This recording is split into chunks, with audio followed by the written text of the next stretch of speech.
Hi everyone, I'm Cody Root, and this is the Church of Logic. Today, I want to talk about conditionals, material implication, modal logic, and the drinker's paradox. In classical logic, I've explained all the logical connectives. It turns out that one of the most important ones is the conditional. So, if something, then something else. Almost every theorem in mathematics is phrased like this. Suppose you have a certain situation, say a prime number, or a number that divides another, or a set with certain properties. This is the usual way we set things up. And then we obtain conclusions out of those hypotheses. But the classical way of reasoning is pretty straightforward, right? We say if A then B is true when A is true and B is true, or if A is false, and then it doesn't matter what B is. The material implication is true. And this is the truth table, and you can build logical rules that allow you to do those deductions, but it allows you to deduce things that aren't entirely intuitive. One of them is called the drinker's paradox. It's a theorem in first order predicate logic. It basically goes like this. Suppose you're at a bar and there are a bunch of people drinking, say, alcohol, and some of them aren't, maybe. But there's at least one person at the bar, let's say. The theorem says basically there's at least one person who, if they drink, conditional on them drinking, then actually everybody in the bar is drinking. And this seems a little bit surprising, right? Why is this person special? Why does there exist some special person who can magically influence all the people at the bar? Well, the classical proof is pretty straightforward. You say, okay, well, what if everybody's drinking at the bar? Either everybody's drinking or not everybody's drinking, right? If everybody's drinking at the bar, then I can just take anybody in the bar and say, oh, that's the person who's responsible for everybody else drinking. And in classical logic, right, you say, okay, take that person at the bar. If they are drinking, well, that's true. They are drinking. Everybody's drinking. Then everybody else is drinking. That's also true. Everybody is drinking. So that's true implies true, and so the material implication is true. Okay, but what if not everybody's drinking? We just take one of the non-drinkers, and you say, hey, that person is actually responsible. If that person were drinking, then everybody else would be drinking. And this is kind of weird, right? That person isn't drinking. So the material implication is true. That person isn't drinking, so if they were drinking is false, then everybody would be drinking. It doesn't matter what the truth value of that is.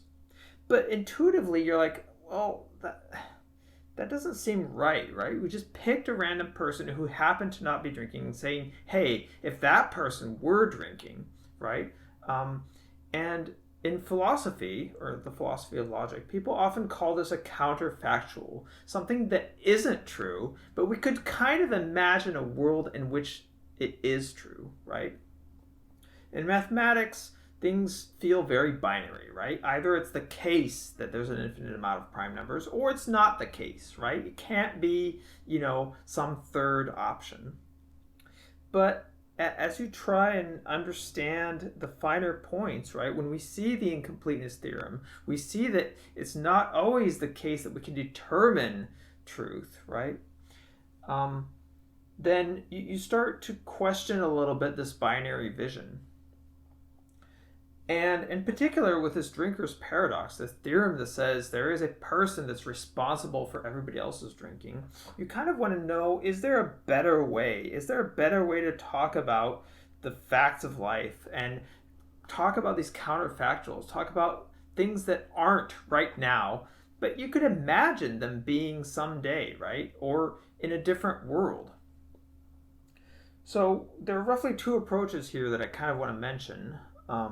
One is modal logic, where you explicitly add operations to the logic. You say, hey, we want to talk about the possibility of things or the necessity of things, right? There are these two operators. The first one is written as a square, and it applies to a fact, a predicate.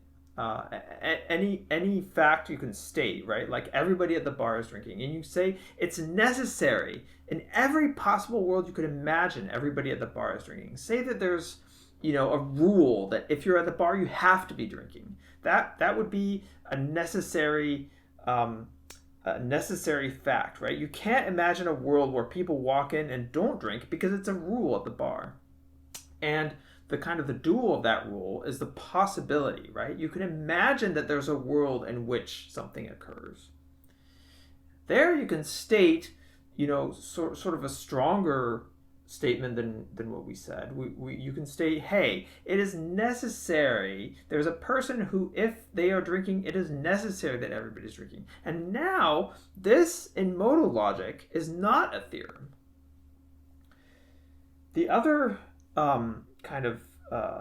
approach I wanted to talk about is intuitionistic logic. In intuitionistic logic, implications have to be justified. You can't reason by cases like we did where, either everybody's drinking or everybody's not drinking. There you really have to provide evidence. You have to say, hey, I can actually show you concretely the person that aren't drinking.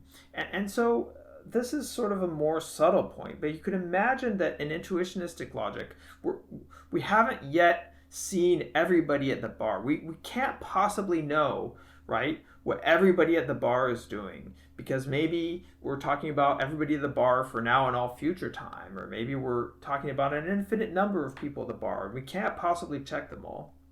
And there again, in intuitionistic logic, you don't have these explicit operators to talk about, all the possible worlds, but you do have the situation where you can't prove the drinker's paradox because you don't really know necessarily what the case is. Is there somebody not drinking or is there somebody drinking? I don't know. It's a complicated world out there. I might discover things later.